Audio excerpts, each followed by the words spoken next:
In your view, what role do zoos play in the United States, and what role does education play with the public with zoos today? I think zoos play the same kind of role wherever they are if they're good zoos, or they should do. And in the US, I've seen this huge change in zoos over the years. And gradually, people are beginning to understand that animals aren't happy in small, bleak cages with cement floors and iron bars.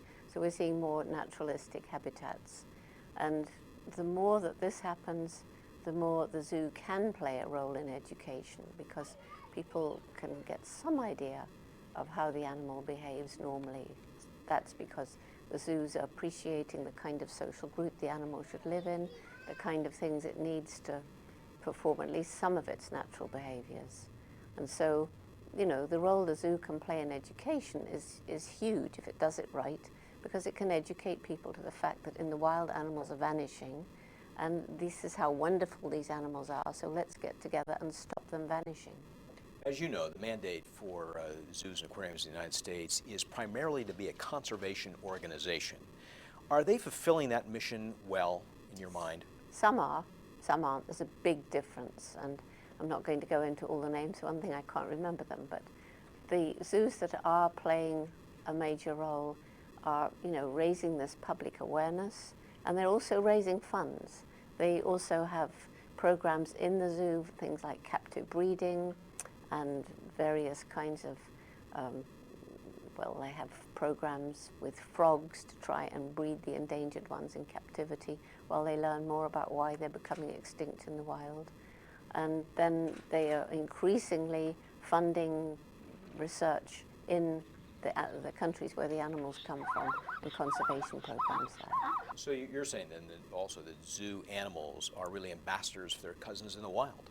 That's exactly right. You know, people say, what do I think of zoos? Well, obviously, the best place for the animal is in the wild, in a protected area, but the protected areas are getting scarcer and scarcer, and so many animals in the wild are living lives of tension, and, you know, they're continually exposed to hunting. Do you think there's any species of animals that simply should not be in zoos today? Yeah, I think elephants shouldn't be in zoos. I mean, elephants just aren't designed for zoos unless you've got a huge area, like some of these elephant sanctuaries. And I do not think dolphins belong in zoos. I cannot bear to see them in there.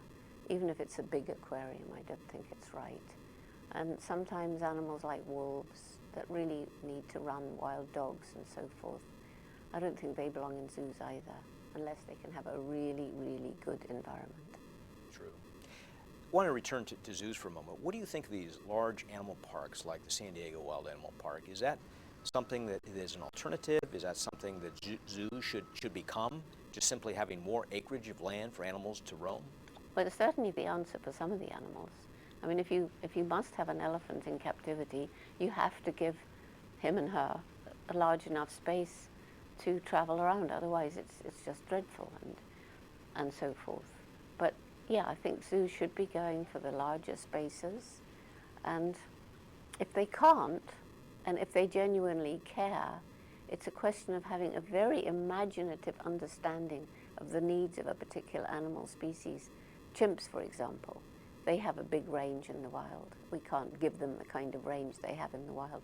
But if you arrange the things in their exhibit right, you can, for example, build platforms 4 stories high. Oh, say the zoo community, they might fall. Well, they might fall, but must we subject chimps to the same kind of restrictions we now restrict our children to because of the danger of suing or something? You know, there are accidents in the wild. My last question is this: how do you inspire people to save animals on this planet? Sometimes it's as simple as creating a situation where they can sit and look into an animal's eyes. That tends to really change the way people think. But the way that I use is telling stories, telling people about some extraordinary things that have happened with different kinds of animals, reaching into their imagination. I mean, will we ever know what it's like to be a humpbacked whale deep down in the depths of the dark ocean, communicating with that haunting song. What will that be like? We'll probably never know.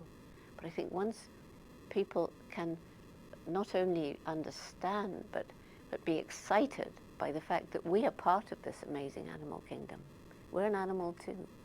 And once we realize that, realize there isn't a sharp line dividing us from the others, have people, even if they can't actually physically look into the eyes, somehow create a situation with, I don't know, video, virtual reality, whatever you can do, but looking into the eyes of any animal